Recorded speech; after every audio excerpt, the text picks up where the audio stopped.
They built a road through my land, then sued me for blocking it.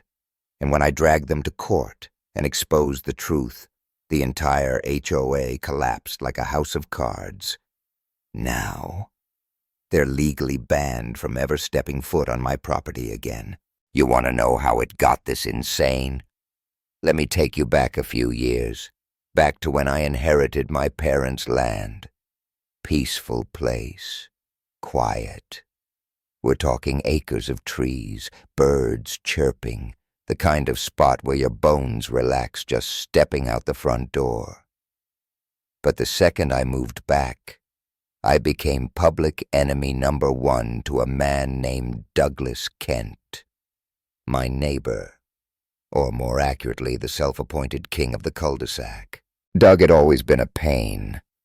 Even when I was a kid, my dad used to mutter that Doug was a smiling vulture, always circling, waiting to pounce.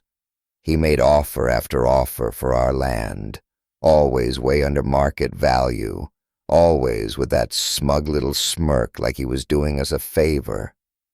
When we didn't sell, he made our lives miserable.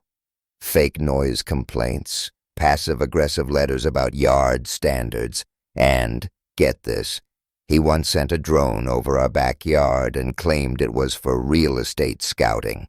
Creepy, right? But nothing, and I mean nothing, prepared me for what happened after my mom passed and I moved in full-time. That's when Doug went full villain mode. One day, out of nowhere, I see surveyor flags cutting straight across my yard. Couple weeks later, construction crews show up. Diggers, cement trucks. Turns out Doug, who had by then formed his own HOA with him as president, announced a community beautification road project and had the balls to route the whole thing through my land. I was stunned. I marched over to the crew, waving my deed in their faces, yelling that this was private property. They shrugged and told me to take it up with Doug, so I did. Me, you're out of your mind if you think you can put a road through my land without my permission. Doug, smiling like he already won. It's an easement, my friend. You can't stop progress. People are complaining about traffic. I'm solving it. Me, there's no easement here. This is my property. You don't get to decide that. Doug, leaning in close. Maybe check again. Courts don't like obstructionists. Would be a shame if something unfortunate happened. Yeah, that kind of threat. The man was so smug I could practically smell it on his cologne.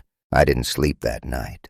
I sat on my porch with a flashlight and a thermos of coffee, just watching the survey flags flutter like insults.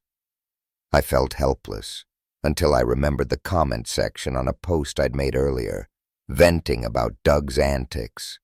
Someone wrote, "You need a lawyer, now." And man, were they right. My lawyer, Marcus, didn't waste time. He said the easement looked shady as hell. Dates didn't match. The signature wasn't notarized.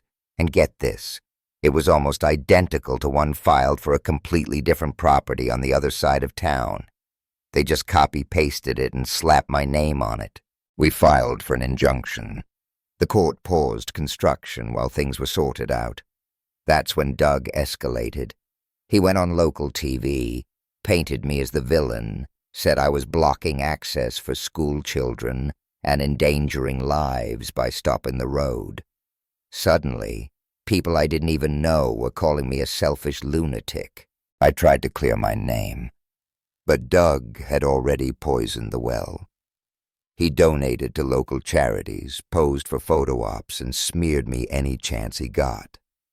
Meanwhile, I was getting HOA fines for everything from overgrown grass to excessively moist soil after 2 days of rain. They were trying to bury me in paper, but I wasn't going down that easy. That's when I started digging.